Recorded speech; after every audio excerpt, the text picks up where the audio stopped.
magastos at matrabaho ngayon ang magpa-party, ha? Kaya naman marami na ngayon ang kumukuha ng mga events planner. Malaking negosyo. Kaya rin pinasok na ng mga mambubudol. Ano itong susunod na budol na ito? Pati mga events ngayon, no? Napasok. Ito nga events planner natin na sinasabing ng budol, marami na raw na biktima. Pagdating ng mga nag-hire sa kanya, walang event. Grabe, as in nagpunta doon sa lugar. Walang event at walang magaganap. Walang laman ang events place. Okay.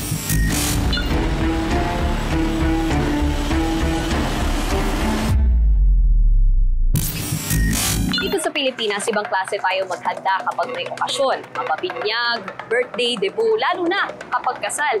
Pinaghahandaan, pinag-iipunan. Kaya naman itong mga taong to na lumapit sa amin dito sa TV5 na nabudol, isisiwalat nila kung paano sila naloko ng isang events coordinator na scammer pala. Dinayo ko ang Naik, Cavite para puntahan ang lady guard na si Angeli. Isa siya sa mga nabiktima ng mambubudol umanong event coordinator habang on duty siya sa kanyang trabaho. Tao po! Pwede po pumasok? Lady guard sa Maynila si Angeli. Nagkataong day off niya ngayon kaya nagkaroon kami ng pagkakataong magkausap. Bale, Ma'am Angie, security guard po, no? Yes. Tapos sa dalawa ang anak, may trabaho naman si Mister. Yes po, meron. Gaano katagal na po tayong security guard? 6 years po. 6 years, matagal na rin po, no? Bale, kung saan naman po ang pasweldo pag gano'n? Sa agency ko po, okay po siya. Maganda naman. Above minimum wage man ang kanyang kinikita, ayon kay Angeli, sapat lang ito para sa kanyang pamilya. Nag-aaral na kasi sa kolehiyo ang kanyang anak na babae habang nasa high school ang bunsong lalaki. Pero maliban sa maayos na pag-aaral ng mga anak, si Angeli gustong-gusto na mapaghandaan ang debut ng kanyang mag-18 years old na unika iha. Ano bang name ni panganay? Si Kate po. Si Kate. Kamusta po ang pag-plan sana?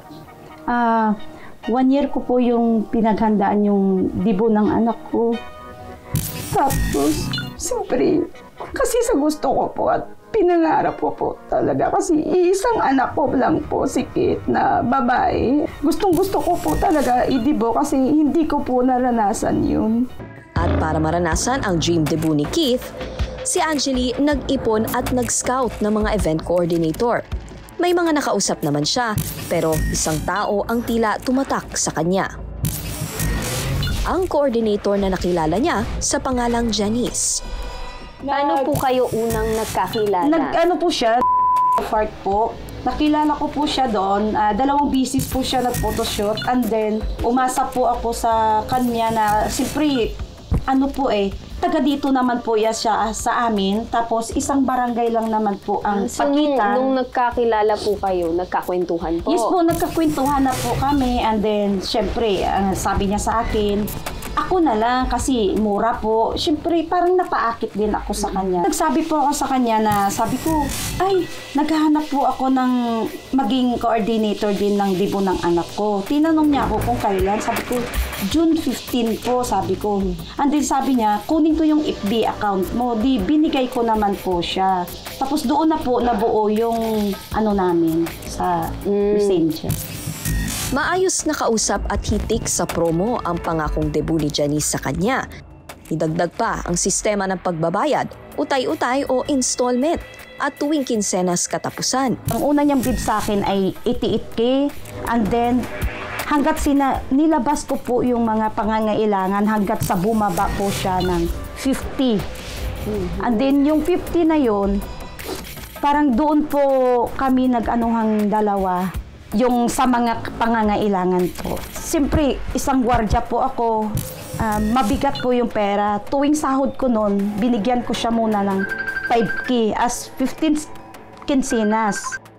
Aminado si Angeli na dala siya sa tamis ng dila umano ni Janice at ang kakayahan nitong mapagkasya ang 50,000 sa bisita na nasa 100 katao. Tapos ito pong napag-usapan nyo, ano po bang package, kumbaga ang in-offer niya? Anong mga sinabi niya na kaya kung ako magpo-provide nito?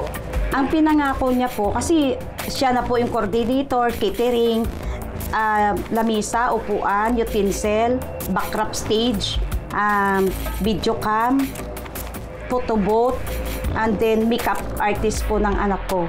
Yun po yung kasamaan din food. All set na ang dream birthday na magdadalaga ng si Keith. Naka-ready na ang gown niya at maging ang susuotin ng mommy ng debutant.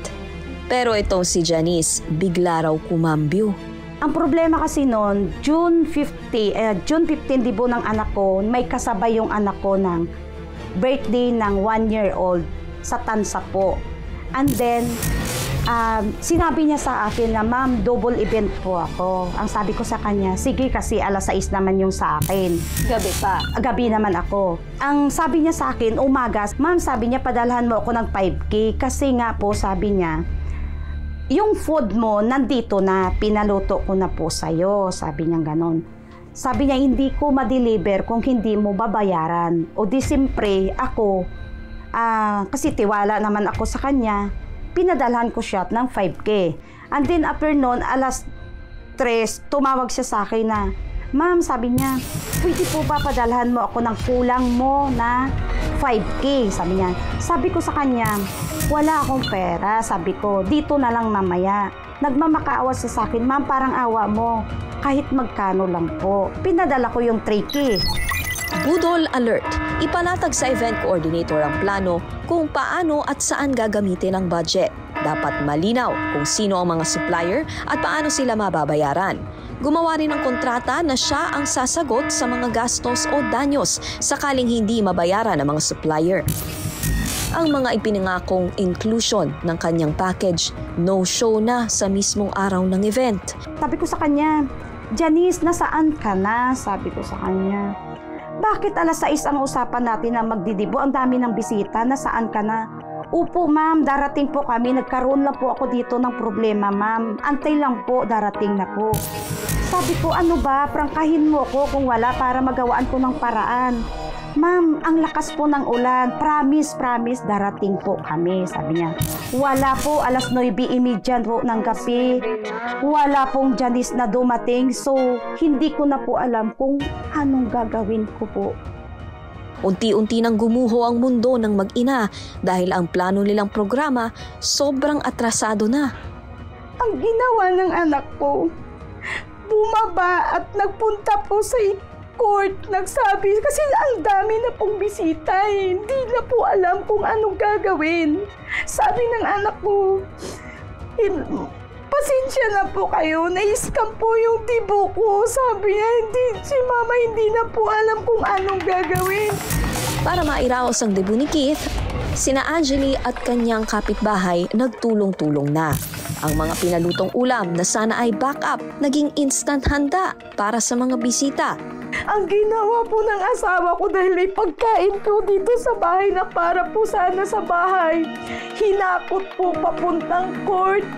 And then, yung sound system po, nag-rent po kami ng video okay. And then, yung dito po sa bahay, binuhat din po papunta sa labas. Ang mga kaibigan at kaklase ni Keith, naging stage at art designer bigla. Naitayo nila ang simpleng backdrop. Hindi ko na po talaga alam kung anong gagawin ko po sa sarili ko nung araw ng June 15.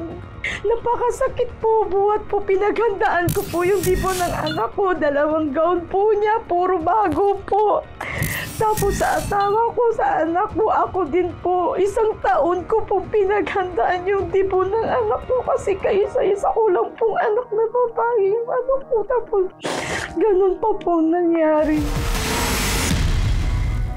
Trabaho ni Angeli ang maging bantay sarado sa mga kawatan, pero aminado siyang naging madulas si Janice at nakalusot sa kanya.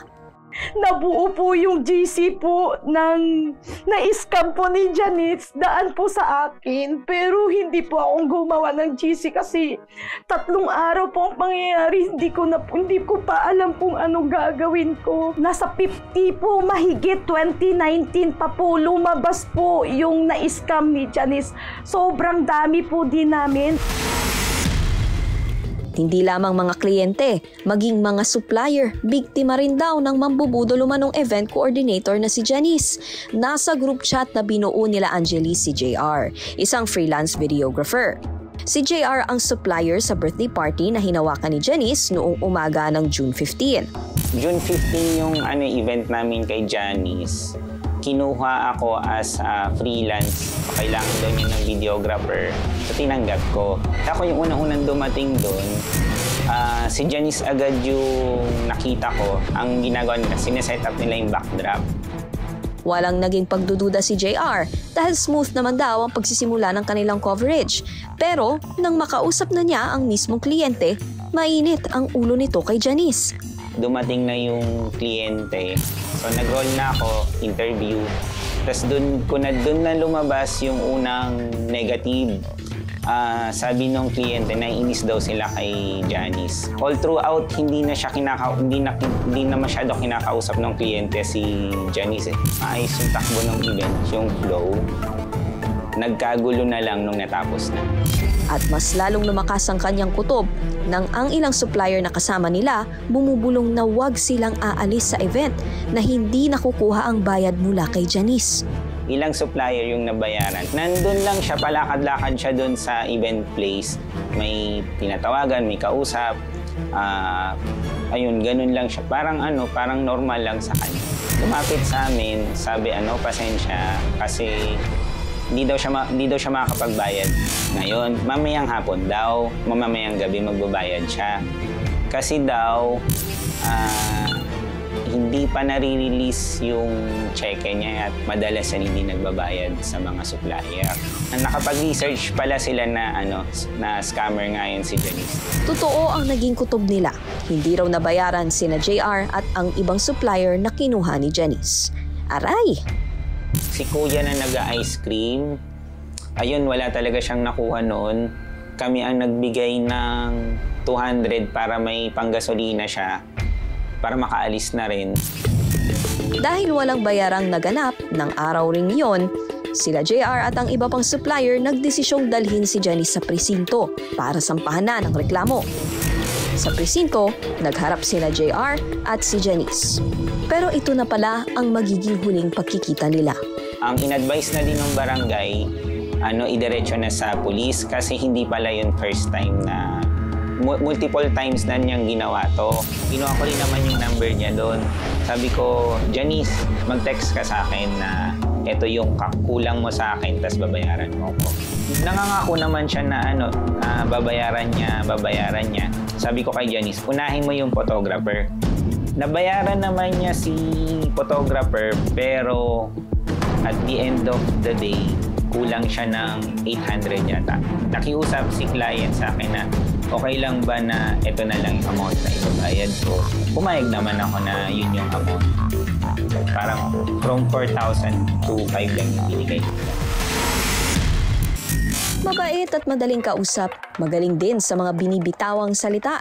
Ika nga, mabulaklak ang dila. Iyan daw ang mga nakatagong alas ng inirereklamong mambubudol umanong si Janice Oliver. Si Janice po, pag nakita mo siya, mabait na tao. Lahat gagawin niya. Para kumagat ka sa offer kumagat niya. ka, pero marami po siyang freebies na i-offer. Tapos parang mapag-isip mo siya na, oo nga no, mura. Pero mura nga, scammer pala. Pati ang kinuhang videographer na si JR, aminadong magaling magbitiw ng mga pangako si Janice. Mukha siyang stress. Kita mo sa mukha niya na mukha siyang stress. Tapos, pero parang normal lang sa kanya. Parang akala mo talaga may pambabayad siya mamaya. Ang paghahanap ng hustisya ni Angeli at JR, nagkaroon ng linaw nang mahuli si Janice sa isang kasal na iniskam na naman niya. So meron po kayong, dun po sa group chat, Yes ito po. pong si Sir Ron ay nag-message na, ako naman, ikakasal ng Apo, July 5. Tapos ano po nangyari sa kasal na ito? Nangyari po yun, ganun din nangyari, nagkagulo din sila umaga pa lang.